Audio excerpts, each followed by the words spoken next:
माऊलींनी शांत रसाची निर्मिती केली. नव्हे शांत रस त्याच वेळेस मिळू शकतो ज्या वेळेस आत्मयोगामध्ये तो अथिला आहे. मन बुद्धी कुठेही व्हायब्रेशन्स नाही. मन बुद्धी आत्मसागरात बुडून गेलेली आहे. त्यांचं अस्तित्वही संपलेलं आहे. आणि फळ मिळाल्यानंतर त्याच्याविषयीची आसक्ती घेणारं मन जागं नाही आहे.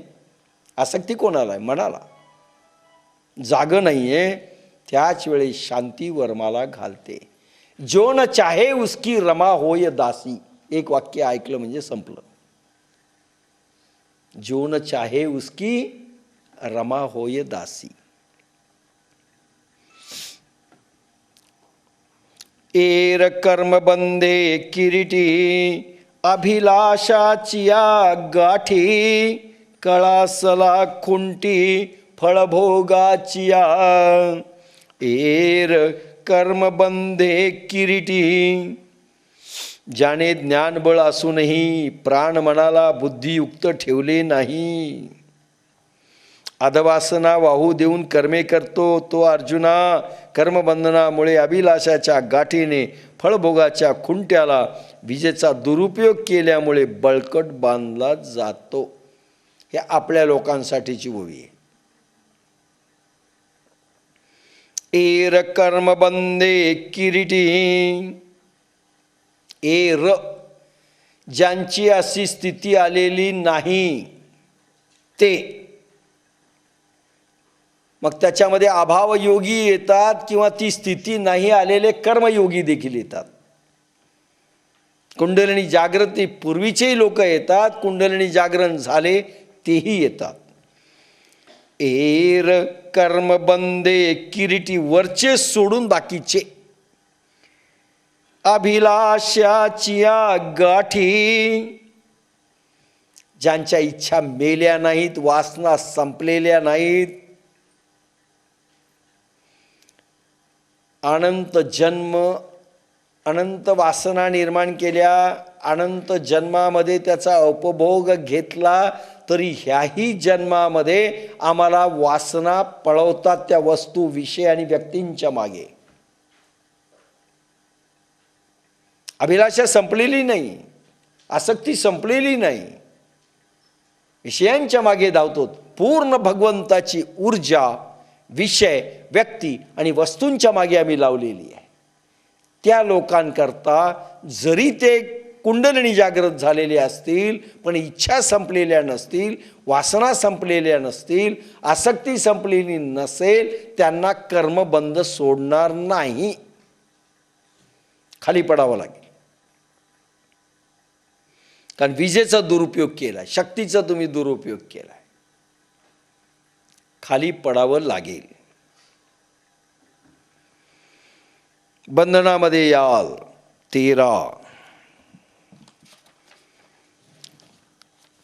13वा श्लोक 5वा अध्याय.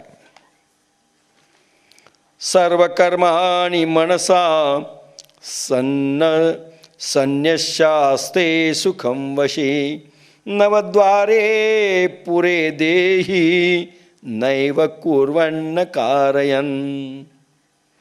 सर्व कर्माणि मनसा संन्यस्यास्ते सुखं वशी नवद्वारे पुरे देहि नैव कुर्वन्न कारयन्. जितेंद्रिय देहवान आत्मा सर्व इंद्रियांची सर्व कर्मे मनबुद्धीने सोडून नवद्वाराने युक्त अशा पुरात शरीरात स्वतः काही एक न करीत न करवीतही सुखाने राहतो. समगीत बाप्पासाहेबांच्या या श्लोकावर कर्मे सर्वच मनाने सोडी संयमी सुखाने नवद्वार पुरी राहे न करी नच करवी पाहे. जैसा फळाची हवे तैसे कर्म करी अगवे मग्न की जेची येणे भावे उपेक्षी जो. काय बारीक बारीक श्लेष काढलेले आहेत, किती बारकावा कर्म थिअरीमधला. जैसा फळाची हवे तैसे कर्म करी अगवे. मग न कीजेची येणे भावे उपेक्षी जो. अयोगी मनुष्य जसा लाभाच्या आशेने सर्व इंद्रियांची सर्व कर्मे करीतो तसाच बुद्धियोगी सर्व कर्मे करतो, पण जणू ती कर्मे आपल्याकडून घडलीच नाहीत अशा उपेक्षा बुद्धीने जो वागतो. टिप्पा. अयोगीची ज्ञानशक्ती सुप्त असते, कर्मकुशलता माहीत नसते, वासना भोग असतात, व योग्याची ज्ञानशक्ती जागी असते. अधवासना व भोगेच्छा नसतात व प्रसंगानुसार कर्मे करतो ती त्यांची निष्कर्मे असतात. जैसा फळाची हवे, इथे माऊलींनी खास शब्द वापरला आहे.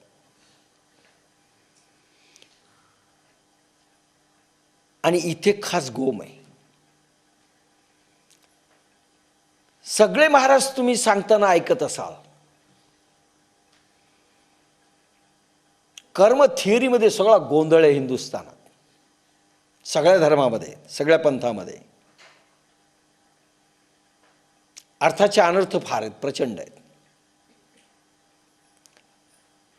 एक गोंधळ असा आहे, कर्मच करू नये. जे संन्यासी झालेत ना, त्यांनी अर्थ काढला कर्माचा आम्ही त्याग केला. कर्माचा अर्थ समजलाय म्हणून ते कर्मत्याग म्हणतात.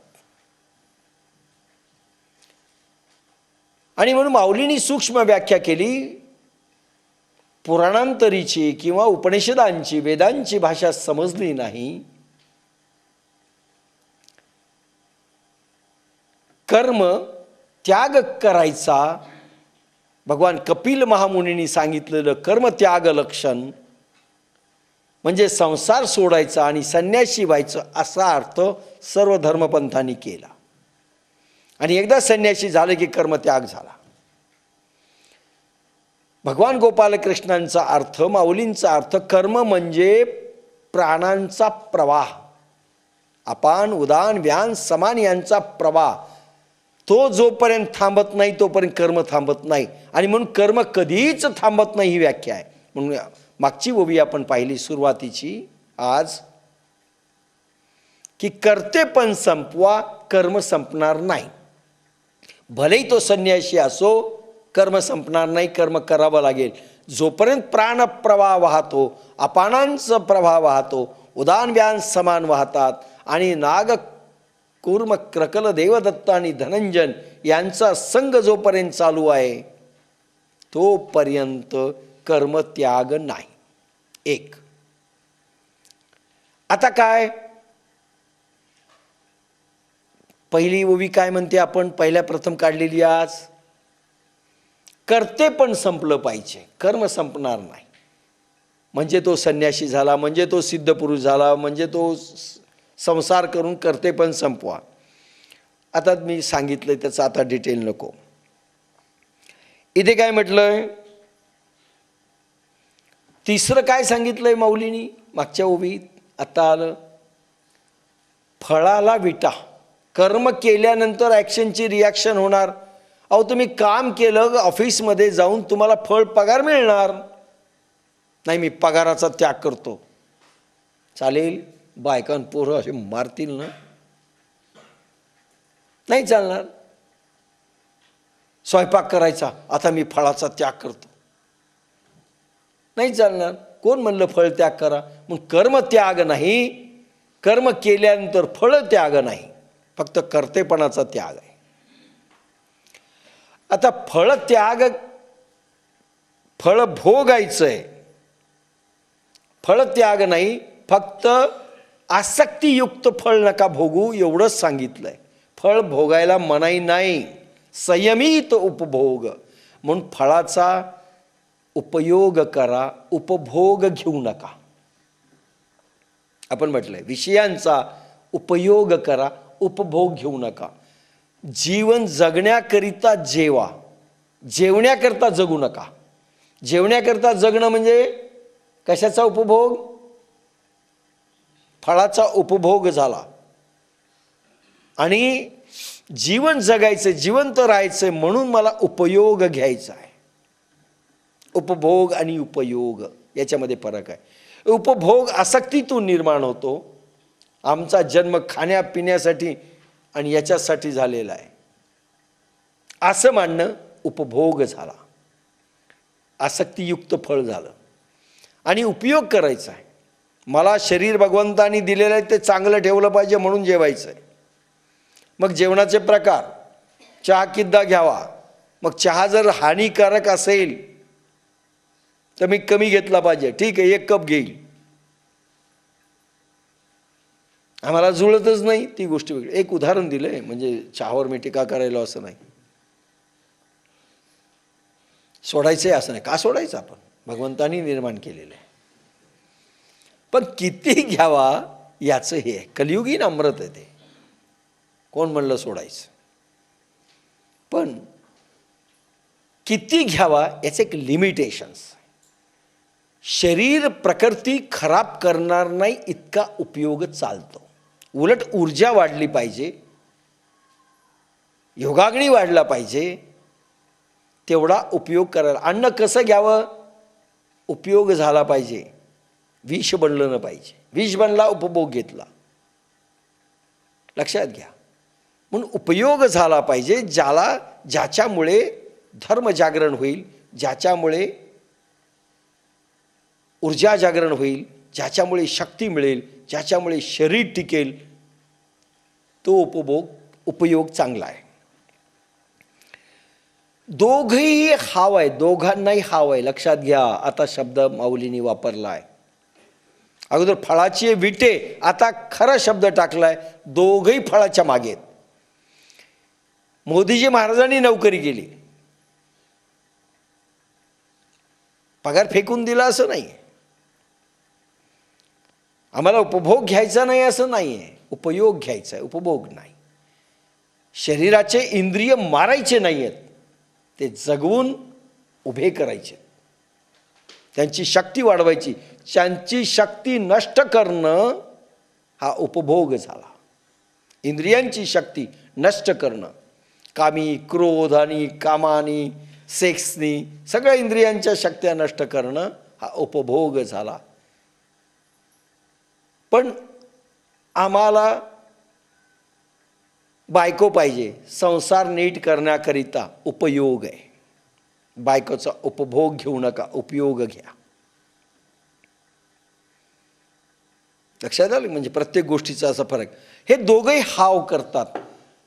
म्हणजे संन्यासी किंवा योगी, सिद्ध योगी, ज्ञानयोगी, सिद्ध पुरुष, महापुरुष, हाही हाव करतो फळाची आणि हाही करतो. कोण? कामी, साधा माणूस. पण दोघांच्या हवेत फरक आहे, लक्षात घ्या. हाव म्हणजे यालाही फळ पाहिजे, अहो जगायचं कसं? राहायला तर लागेल की नाही, खायला लागेल की नाही, चालायला लागेल की नाही.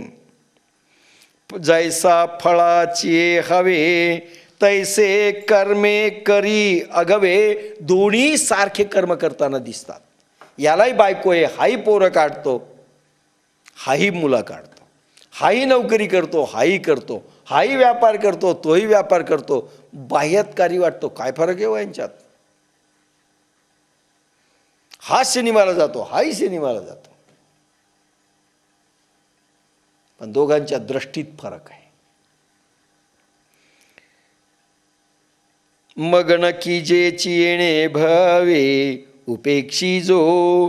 पण जणू ती कर्मे आपल्याकडून घडलीच नाहीत अशा उपेक्षा बुद्धीने जो वागतो, हा कसा वागतो? मला ईश्वराने प्रेरणा दिली म्हणून पिक्चरला आलो, मला ईश्वराने प्रेरणा दिली म्हणून धंदा करतोय.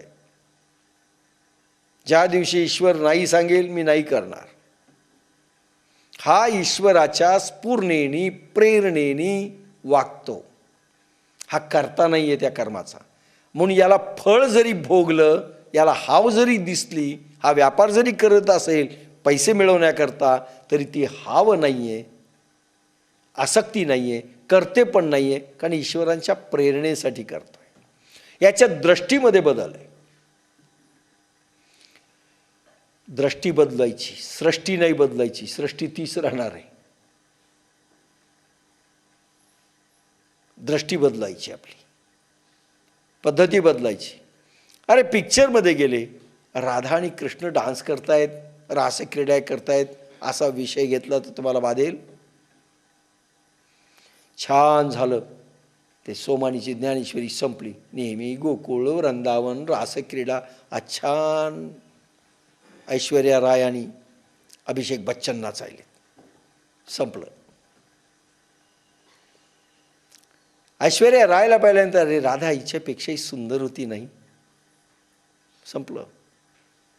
दृष्टी बदलायची. उपभोग दोघांनी पिक्चर पाहिला,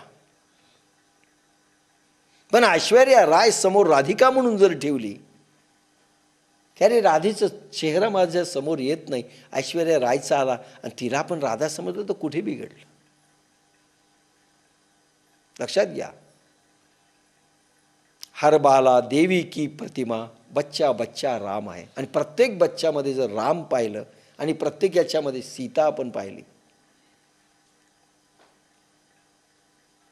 संपलं. दृष्टी बदलायची. म्हणजे दोघंही कर्म करतात, दोघांना हाव आहे, दोघंही फळ उपभोगतात, पण फरक आहे, कारण याचं कर्ते पण नाही आहे, हा कर्ता आहे. म्हणून याला मात्र बाधतं, याला बाधत नाही. लक्षात घ्या. म्हणून महाराजा जनकाकडे शुकाचार्यांना पाठवलं. ज्यांना एक अभिमान होता, मी सगळं त्याग केलेला आहे, आणि कोणाकडे? उपभोग घेणाऱ्या माणसांकडे पाठवलं. आणि स्वतः बाप पाठवतात भगवान व्यास. उपभोग घेऊ नये असं म्हटलेलं नाही, आणि सध्याच्या काळात तर मुळीच म्हटलेलं नाही. म्हणून जणू ती कर्मे आपल्याकडून घडलीच नाहीत अशा उपेक्षा बुद्धीने तो वागतो. काही माणसं मखलाशीनी म्हणतात, मी थोडी केलं, प्रभूंनी केलं. नाटक आहे. कारण याचा प्रभू याला दिसला नाही, याच्या बुद्धीमध्ये प्रभू प्रगटला नाही, याला प्रेरणा दिली नाही, याच्याजवळ धारणा नाही, याच्याजवळ कुंडलिनी शक्तीचं जागरण नाही, याला सिद्ध पुरुष मिळालेले नाही. नाटक आहे. आणि याचं पोरगं मारू द्या. देवाचं काय वाईट केलं होतं मी? माझं पोरगं मारलं का?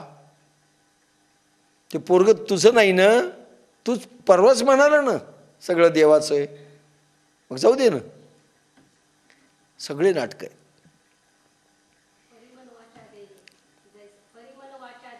परिमनवाच्या देहे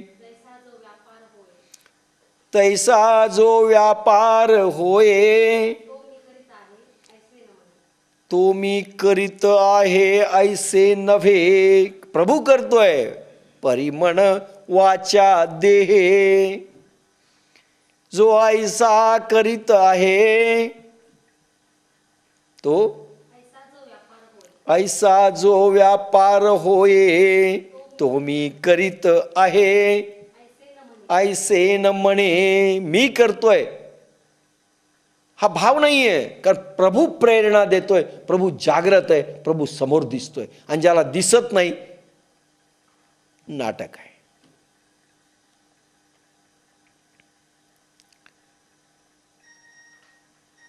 तो जयाकडे वास पाहे, ते उती सुखाची सृष्टी होय. म्हणून आपल्याला वाटतं त्यांना काय करायचं महाराजाला, त्यांनी आपलं आम्ही तुकडे फेकतो त्याच्यावर जगावं, कोणी दिलं तर खावं, नाही दिलं तर जावं. हे आपल्या कल्पना. आणि आपल्याला तेच पसंत येतात जे काही घेत नाहीत. घेतो म्हणलं की तिथून पळतात. लक्षात घ्या. आपल्याला तेच आवडतात. भोगी माणसाला त्यागी आवडतात, आणि त्यागी माणसाला भोगी आवडतात. काय सगळं नाटकच आहे. तो जयाकडे वास पाहे, ते उती सुखाची सृष्टी होय. गोड ओवी आहे, अप्रतिम. सगळ्या ओव्या पाठ करण्यासारख्या आहेत. बरं, आता प्रत्येकजण माझ्याकडे पाहायचं, कोणी नाही, मी. तो जयाकडे वास पाहे, तेऊती सुखाची सृष्टी होये, तो म्हणे तेथ राहे महाबोध. ही ओवी अजून क्लिअर करते. कोणाला कर्म बाधत नाहीत. आणि ईश्वर कोणाचे कर्म करतो की ज्याला प्रत्यक्ष दर्शन आहे रात्र दिवस. तो जयाकडे वास पाहे, तो जिकडे पाहतो तिकडे सुखमय सृष्टी होते.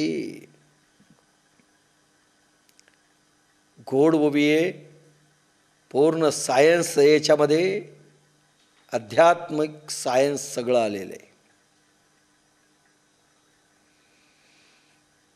याला तीर्थंकर म्हणतात. सध्याचे तीर्थ, सत्पुरुष सध्या अस्तित्वात त्या तीर्थामध्ये नसल्यामुळे ते डेड आहेत. लक्षात घ्या काय म्हटलं. भारतभूमी त्या तीर्थांमुळे होणार नाही, समाध्यांमुळे होणार नाही. जिवंत माणूस जोपर्यंत प्रगटणार नाहीत, सिद्ध पुरुष, महावीर गेले संपलं, बुद्ध गेले संपले, ज्ञानेश्वर गेले संपले, कृष्ण गेले संपले, म्हणून त्या पुण्याईवर सगळं जगणार नाहीये. त्या त्या काळात सिद्ध पुरुष निर्माण झालेच पाहिजे. लक्षात घ्या काय म्हटलं. जिवंत तीर्थंकर पाहिजे आणि जिवंत तीर्थ पाहिजे. काय होतं ह्या ओवीत सांगितलंय. तो सिद्ध पुरुष जिकडे दृष्टी टाकेल तिकडे काय होतं, तो जिकडे पाहतो तिकडे सुखमय सृष्टी होते.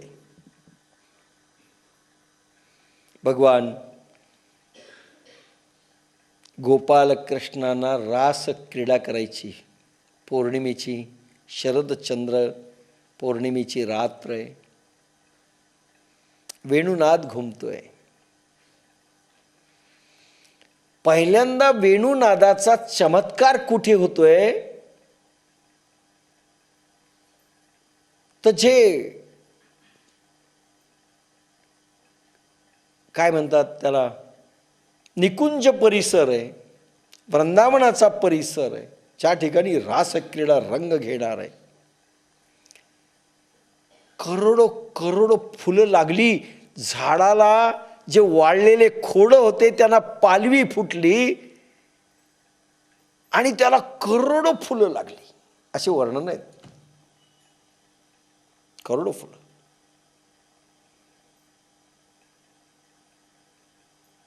हे तुम्हाला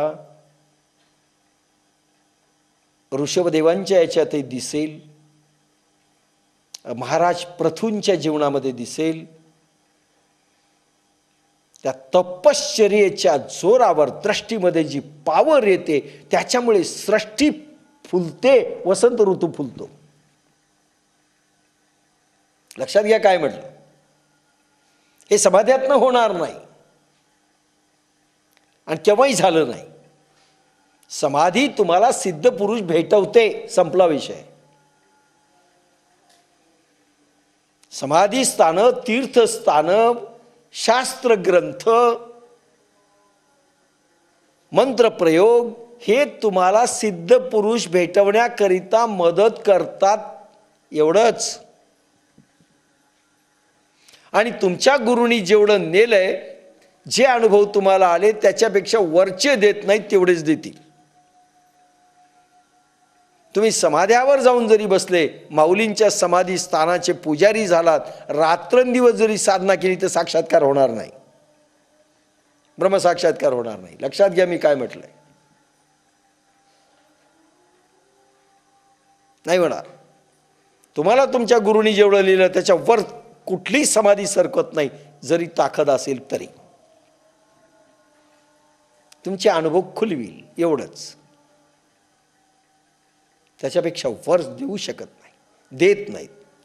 देवही देत नाहीत, सिद्ध पुरुषांच्या समाध्याही देत नाहीत. म्हणून जिवंत तीर्थंकरच निर्माण व्हावे लागतात. आणि नाही झाले तर तो धर्म मेला म्हणून समजा. देशाचे हाल, धर्माचे हाल. पुन्हा कोणीतरी अवतार घ्या, या. आम्ही वैकुंठवासी, आम्ही वैकुंठवासी, आलो याची कारणासी, आलो याची कारणासी. आले होते ना ज्ञानेश्वर, मग तुकारामांना यायची काय गरज आहे? येस, वैकुंठाहून आलो मी. आले होते ना मागचे सगळे सिद्ध पुरुष, मग काय यायची गरज आहे? बोलिले जे ऋषी साच भावे वर्ताया. अरे ऋषी मुनींनी जो धर्म शास्त्रांमध्ये सांगितला तो प्रत्यक्ष अनुभवात उतरण्याकरता पुन्हा मी आलोय. प्रत्यक्ष अनुभव देण्याला फक्त जिवंत गुरुच लागतात. तो जयाकडे वास पाहे, ते उती सुखाची सृष्टी होये. तो ज्या ठिकाणी निवास करत असेल किंवा तो ज्या रेंजपर्यंत पाहत असेल,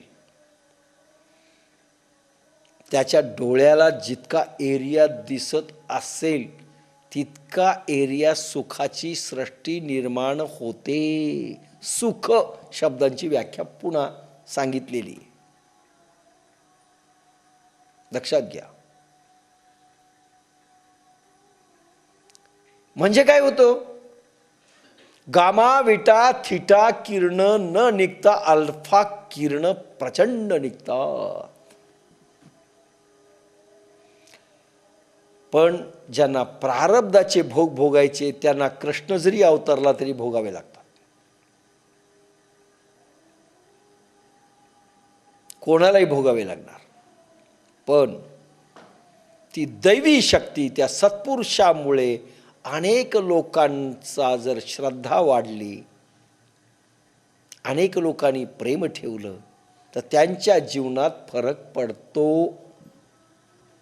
सुख निर्माण होतं. लक्षात घ्या काय म्हटलं. दुःख जरी त्याच्या जीवनात असेल तरी सुखाची सृष्टी निर्माण व्हायला सुरुवात होते. फक्त विश्वास, श्रद्धा ही पाहिजे. फार छान होवी. तो जयाकडे वास पाहे, तो जिकडे पाहतो तिकडे सुखमय सृष्टी होते. कर्मे करताना किंवा व्यवहारात असताना आत्मानुसंधान असते आणि तो जेथे जेव्हा जसा इच्छील तसा त्याचा महाबोध मूर्तिमंत उभा असतो.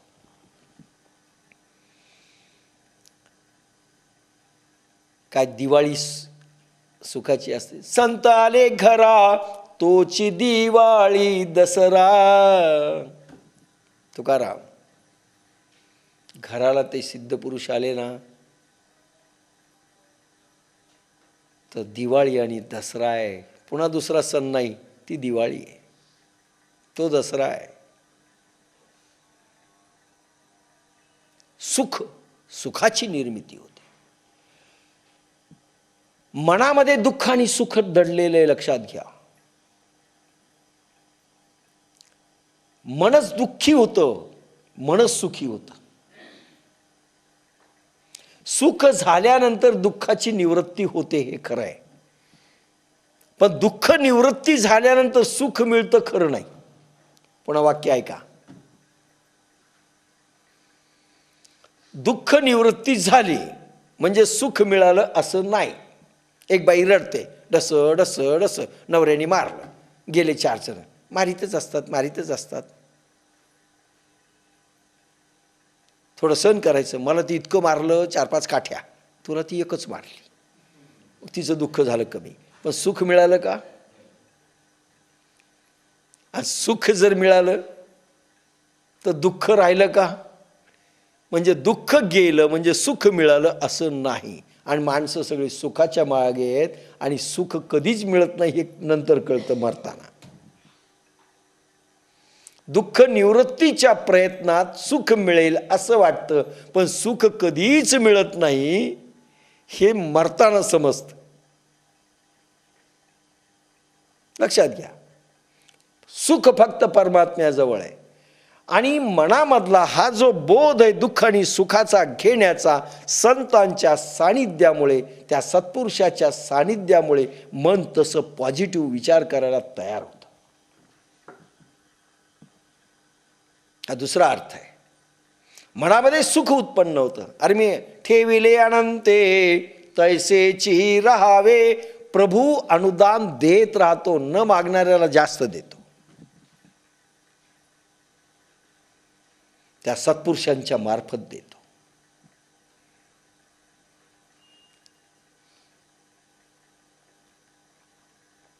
तो जयाकडे वास पाहे, जिकडे पाहतो तिकडे आनंद, कारण त्याच्या मनात आनंद असतो. म्हणून पहा, साधकांच्या मनात नेहमी आनंद असला पाहिजे.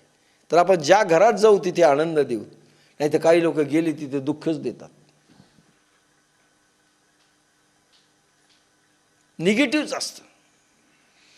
आमच्या घरी चांगलं वाटलं म्हणून तुमच्या इथं आले बसायला, रडा. ते हसत असले तर हिच्यामुळं रडावं लागल.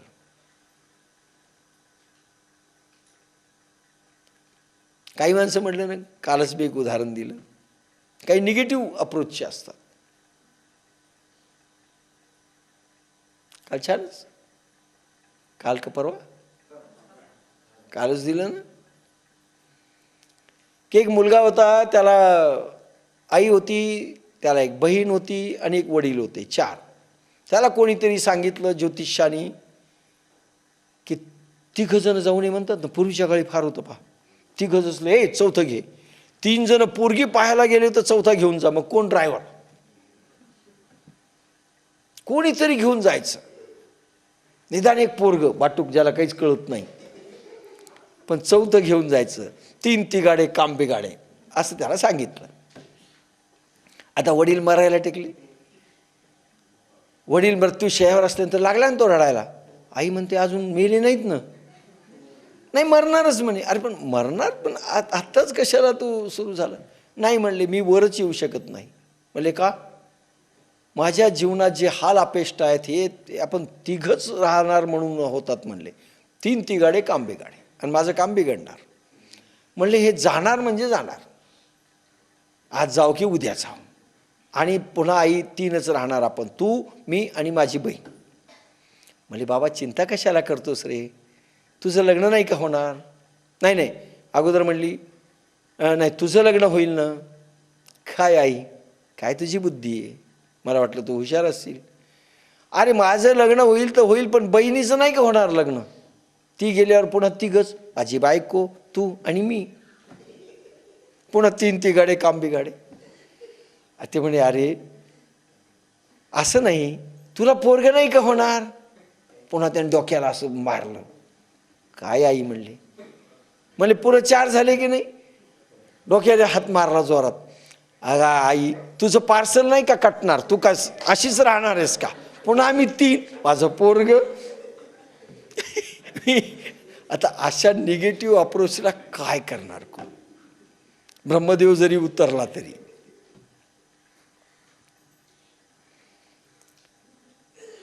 यांच्या मनातनं निगेटिव्ह अप्रोच संपतो, सुखाची सृष्टी होते.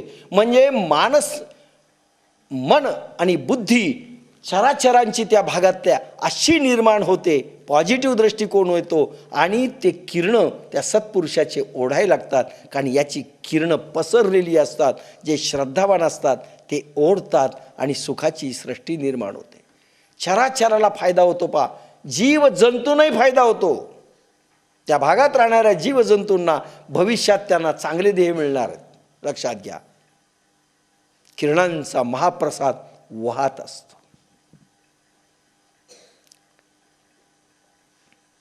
काय प्रचंड, आता सांगत नाही, जाऊ द्या. तो जयाकडे वास पाहे, तेऊती सुखाची सृष्टी होये. सुख निर्माण होता त्या एरियामध्ये. तो म्हणे तेथ राहे, महाबोध. महाबोध काय शब्द आहेत. व्यवहार करत असताना देखील तो सत्पुरुष व्यवहारात दिसत असेल तरी, खात असेल, पीत असेल, चालत असेल, वागत असेल, काही करत असेल तरी त्याची क्षमता अशी आहे की तो म्हणेल तिथे महाबोध उभा राहतो. महाबोध. महाबोध म्हणजे बुद्ध अवस्था, समाधी अवस्था. महाबोध परमेश्वराचा बोध, परमेश्वराचं अस्तित्व तो म्हणेल तिथे उभे राहतं. परमेश्वर साक्षात आत्मा म्हणेल तिथे उभा राहतो. कुठल्याही क्षणी व्यवहार करत असताना देखील नेहमी अनुसंधानात असेल तर तो समाधीबोध अवस्थेत असतो आणि महाबोध सारखा जवळ असतो. त्याने इच्छा केली की बोध ही अवस्था प्रगटते व्यवहारात देखील. म्हणून म्हणलं ना की त्याच्या जीवनामध्ये अशांतताच येत नाही. भोग भोगील तो, त्याला भोग भोगावे लागतात, पण त्याची किमया अशी असते की महाबोध केव्हाही समोर उभा राहतो. जितकं हे आहे तेवढी लेसर पनिशमेंट देतो आणि महाबोध सारखा उभा असतो. बोधी अवस्था. आणि बोध महाबोध उभा राहिला म्हणजे सर्व सिद्ध उभे आहेत म्हणून समजा. कारण नेहमी समाधीस्थ अवस्थेमध्ये म्हणजे सारखा असतो. व्यवहार करत असतानाही तो समाधीत अवस्थेत असतो. गोपिका सर्व व्यवहार समाधी अवस्थेत झालेले. कृष्णार्जुन युद्ध समाधी अवस्थेत झालेलं आहे. महाबोध व्यवहार आपल्याला समाधी अवस्थेतून करायचा आहे. बाप्पासाहेब शब्द वापरीत माडीवर राहून खालचा व्यवहार करायचा आहे. आपलं प्राण मन बुद्धी माडीवर ठेवायचं आणि व्यवहार करायचा आहे.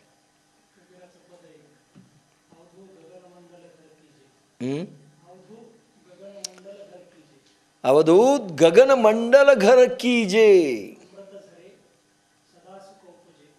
अमृत झरे सदा सुख उपजे. काय गोड पद आहे. हां, बंकनाली रस पीजे.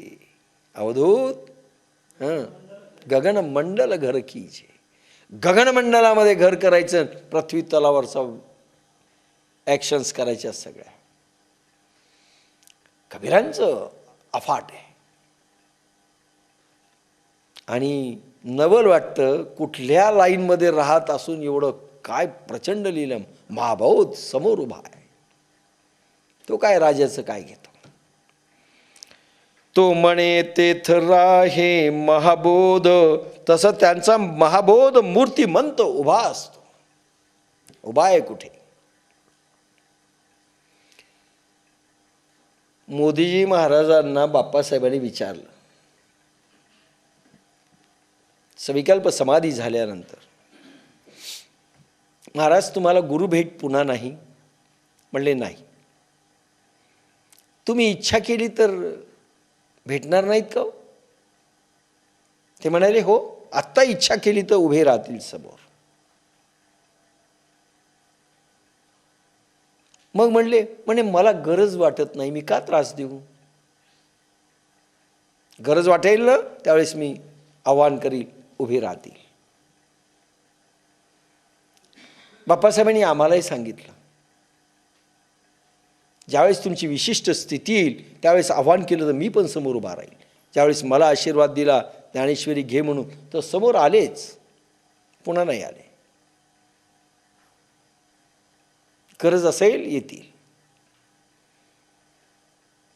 आणि इच्छा केली की मला इथे अडचण आहे, एखाद्या साधकाला नेण्याची असो की अजून कुठे असो, तो महाभाव प्रगट होतो. आत्मसाक्षात्कार एकदा झाला म्हणजे संपला असं नाही. तो केव्हाही आपण म्हणू त्यावेळेस आत्मा उभा राहायला पाहिजे आणि त्यांनी सगळं आपल्याला दिलं पाहिजे पुढचं भांडार, याला म्हणतात महाबोध. काय कमी आहे त्याला? तो म्हणे तेथ राहे महाबोध. इथे राह म्हणलं की राहील. म्हणून काय उणे आम्हा विडोबाचे पायी रुद्धी सिद्धी द्वारी ओळंगती. तुकाराम इथे म्हणतात, कारण महाबोध समोर आहे.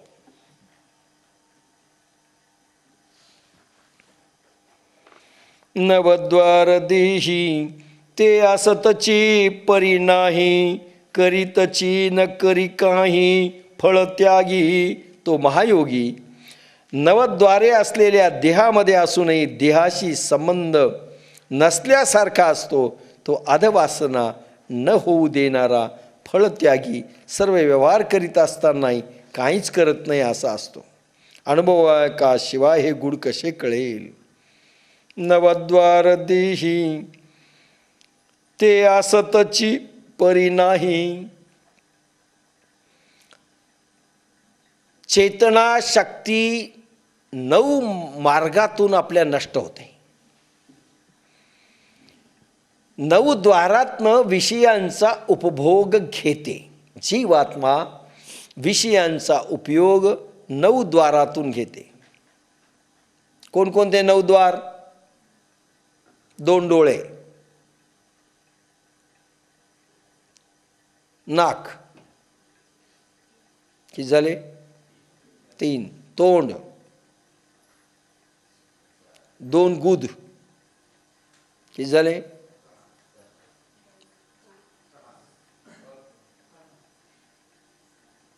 अजून 2 कान,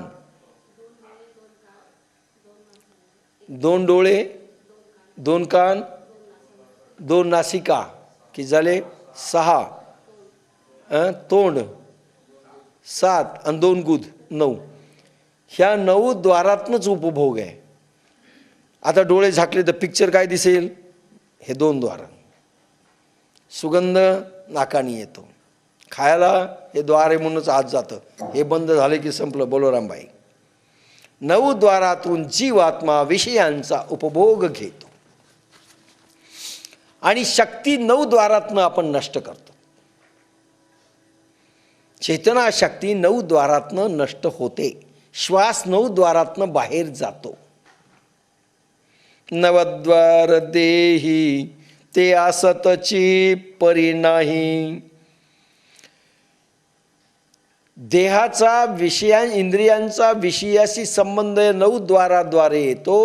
मन बुद्धी त्याचा उपभोग घेतात. परंतु हा उपभोग घेत असला तरी, उपयोग करत असला तरी 9 द्वाराद्वारे करूनही त्यांनी न केल्यासारखं आहे. असोणी नसणे जणी अम्मा. कारण मन यांचं प्रभुचरणी आहे, बुद्धी प्रभुचरणी आहे, आत्मसागरात आहे. म्हणून जाग नाही, जागा आहे पण होशमध्ये, बेहोशीत नाही. आपण बेहोशीमध्ये उपयोग घेतो, तो होशमध्ये असतो. जाणीव असते की मी फक्त देह जगवतोय याच्यासाठी नाही.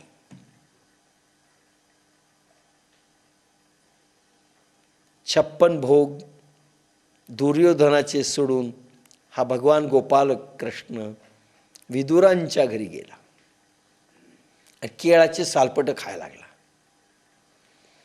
शबरीकडे उष्टे बोर खाल्ले. असं उदाहरण पाहिलं नाही की सीता उष्ट दिल्यानंतर राम खातात. सीतेने उष्टे बोरं दिली, रामाने खाल्ली असं चित्र नाही. शबरीने उष्ट बोरं दिली, रामाने खाल्ले.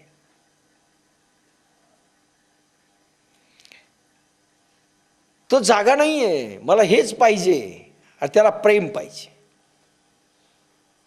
देव भावाचा भुकेला, तसा हा भावाचा भुकेला असतो. 9 द्वारातून विषयांचा संग करीत असेल, उपभोग घेत असेल तरी हा आसक्त नाही, फलासक्त नाही, घेतोय फक्त जगण्याकरता.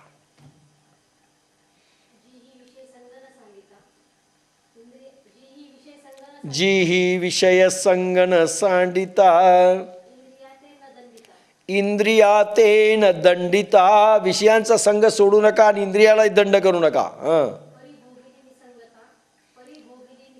परिभोगिली निसंगता, कामने विन, कामना नकोय त्याच्यात की मी भोग घ्यायलो, काय मज्जा आली, काय मज्जा आली, काय गुलाबजामुन वेळ झाले. हा बाईला खुश करण्याकरता म्हणा, पण वरून आतून नाही. क्या बात है, क्या बना है, कारण ती पुन्हा देईल ना. हे काय गुलाबजामुन आहेत का, ती पुन्हा देणारच नाही, मर.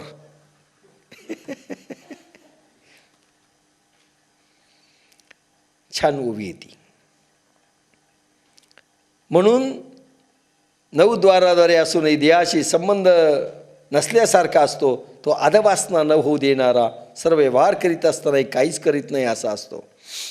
सर्व व्यवहार करतो पण काहीच करत नाही, फल उपभोगतो पण फलत्यागी आहे. इथे तुकारामांचा अभंग.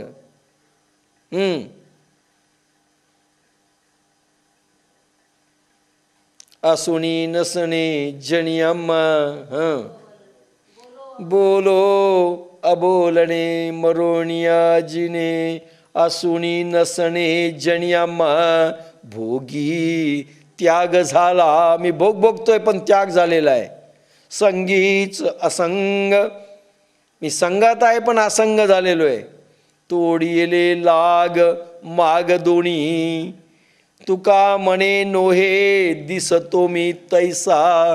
पुसणे ते पुसा पांडुरंगा. देहभाव जागा नाहीये, आत्मभाव जागा आहे. हा बेशुद्ध नसतो, देहभाव नाहीये, आत्मभाव जागा आहे. आणि फलत्याग होतोय, फळ भोगतोय पण फलत्याग होतोय. संगात आहे पण असंग आहे. हे अनुभवाशिवाय कळत नाही. तुम्हाला बऱ्याच जणांना त्याचे अनुभव आहेत म्हणून कळू शकतं. 14वा श्लोक. न कर्तृत्वं न कर्माणि लोकस्य सृजति प्रभुः. न कर्म फल संयोगम स्वभावस्तु प्रवर्तते. न कर्तृत्वं न कर्माणि लोकस्य सृजति प्रभुः. न कर्म फल संयोगम स्वभावस्तु प्रवर्तते. आत्मा लोकाचे व जगाचे कर्तृत्व निर्मित नाही. सर्व इंद्रियाची सर्व कर्मे व संबंधी सर्व पदार्थ निर्मित नाही. कर्त्याच्या व्यापाराच्या फलाशी संयोग उत्पन्न करीत नाही, तर अविद्या रूप माया प्रकृतीकडून हे आपोआप होते. समगीत. प्रभू लोक करते पण कर्मे करिना निर्माण.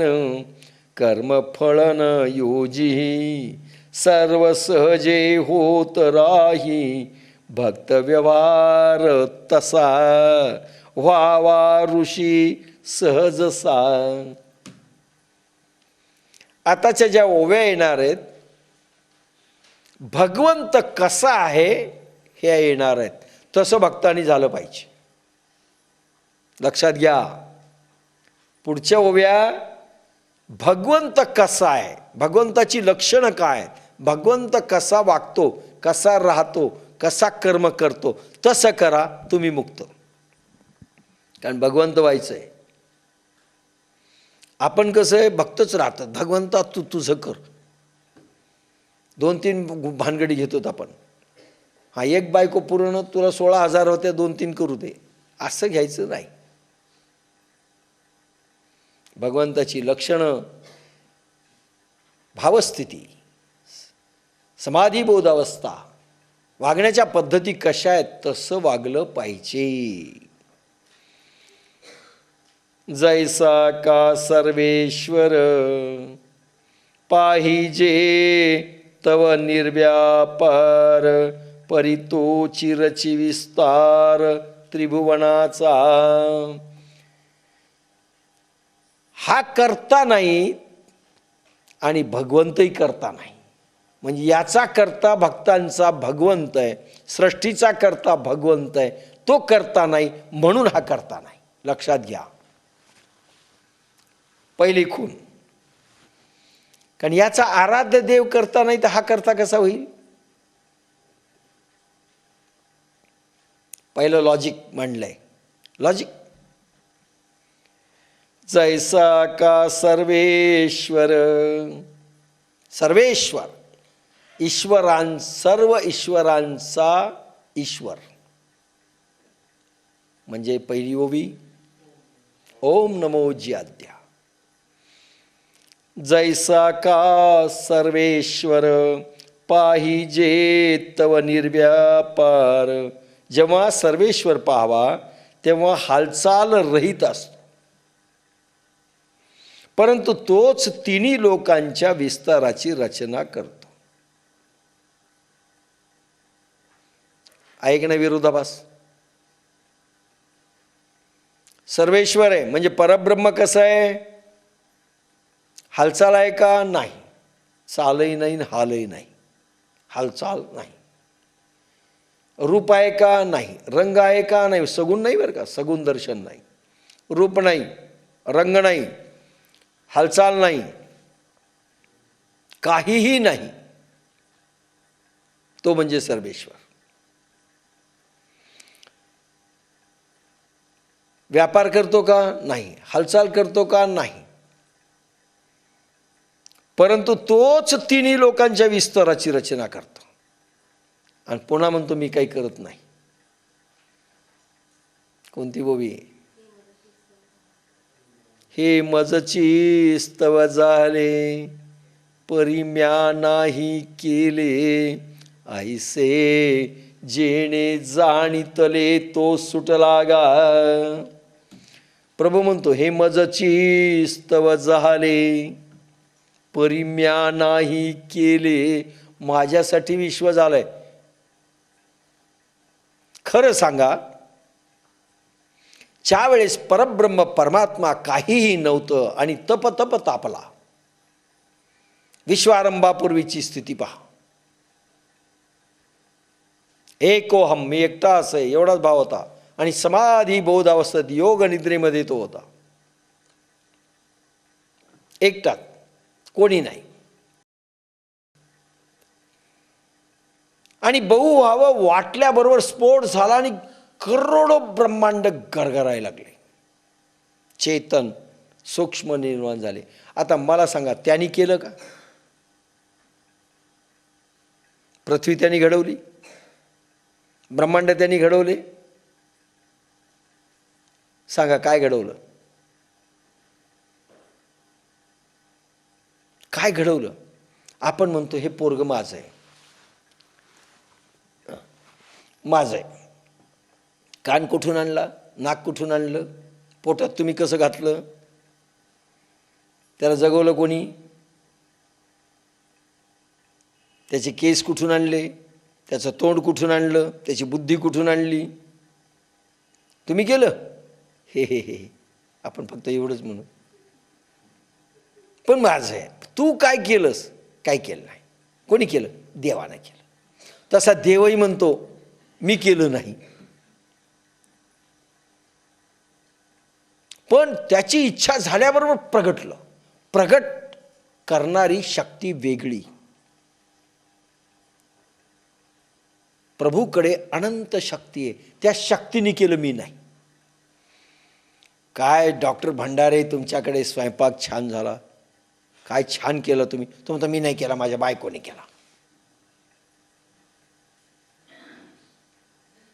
तसं ईश्वराचं, मी केलं नाही. माझ्या अधीन असणाऱ्या शक्तीने केलं, मी नाही केलं.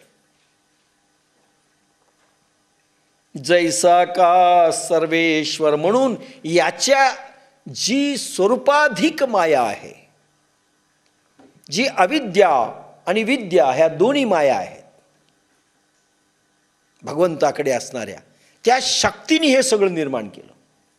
विद्या भागही निर्माण केला, अविद्या भागही निर्माण केला, आसुरी भागही निर्माण केला, दैवी भागही निर्माण केला, जड चैतन्य सूक्ष्म सगळं निर्माण केलं. पण त्याने नाही केलं स्वतः. एक ब्रह्मदेव ठाकून ठोकून जरा दुरुस्त केला असं काही केलं नाही. हातोडा नाही, छनी नाही, काही नाही. बरं आपल्याला तरी बायको असते, पोरग निर्माण झालं, त्याला तर बायकोही नाही, बरं त्याला आई पण नाही. स्वामी तिणी जगाचा आई विना भिकारी, माधव ज्युलियन म्हणतात. तुम्हाला आई आहे का? नाही. बायको? नाही. आम्ही बरे. तरी निर्माण आहे. तो एकटा आहे. जैसा का सर्वेश्वर पाहिजे तव निर्व्यापार. जेव्हा सर्वेश्वर पाहावा तेव्हा हालचाल रहित असतो, नेहमी समाधीबोध अवस्थेत असतो. आजही त्रिदेव समाधीबोध अवस्थेत असतात. म्हणून म्हणलं एकदा भगवान शंकर समाधीमध्ये गेल्यानंतर 37 लाख वर्षे खाली उतरत नाहीत. पण तरी व्यवहार चालतो की नाही सांगा? ह्या 37 लाख वर्षात एखाद्या वेळेस स्फोट करावा लागेल पृथ्वीचा, होते की नाही? योगनिद्रेमध्ये भगवान विष्णू असतात, पण प्रत्येक पापणीची देखील आपले नोटिंग असते, नोट डाऊन करताय. मग स्वतः भगवान करतात का? नाही, त्यांची शक्ती करते. पूर्ण नोटिंग आहे आपली. आपण किती बदमाश आहोत वर सगळं नोटिंग आहे, आणि आपण किती चांगले आहोत याची नोटिंग आहे. Note down. परमेश्वरची शक्ती एकच करते, नोट करते. कोणता दफा लावायचा याला ते ठरवते, ईश्वर ठरवत नाही. तो म्हणतो मी काहीच करत नाही, मी शिक्षा देत नाही, मी काहीही करत नाही. ती शक्ती करते. म्हणून ईश्वराची शक्ती या योगामधून प्रगट होते आणि ती करू लागते. हा समाधीबोध अवस्थेत असतो. लक्षात घ्या. जसा भगवान अखंड समाधीबोध अवस्थेत असतात, पण यांची शक्ती सगळी कार्य करते, तसं ह्या भक्तांनी सगळा व्यवहार करायचा आहे, पण समाधी अवस्थेतून करायचा, जसं भगवान करतात. स्थितप्रज्ञस्य का भाषा समाधिस्तस्य केशव. भगवान कृष्ण अखंड समाधीबोध अवस्थेत आहेत. महारास त्याच्यात आहे. महाबोधातून महारास प्रगटला आहे. भगवान बोध अवस्थेत असून युद्ध करतायत. तसं यांनी केलं पाहिजे. जसं भगवंत करतो तसं हा सिद्ध पुरुषांनी केलं पाहिजे, भक्तांनी केलं पाहिजे, असा अर्थ भगवान ज्ञानेश्वर आणि भगवान गोपालकृष्ण सांगतायत. आणि तिन्ही लोकांच्या विस्ताराची रचना करतो, पण तो स्वतः करत नाही, करणारे करतात. आपण नाही का हा बंगला बांधला, पोखरणाने बंगला बांधला राजेंद्रनी. तो कोणी बांधला? मी बांधला म्हणतात ते. आता त्यांना प्रश्न विचारू, तुम्ही बांधला? हो. विटा तुम्ही निर्माण केल्या? नाही. सिमेंट तुम्ही निर्माण केलं? नाही. गवंडी तुम्ही निर्माण केला? नाही. पैसा तुमच्याजवळ तुम्ही निर्माण केला? नाही, मी कमवला. कमवला नाही. निर्माण केला? नाही.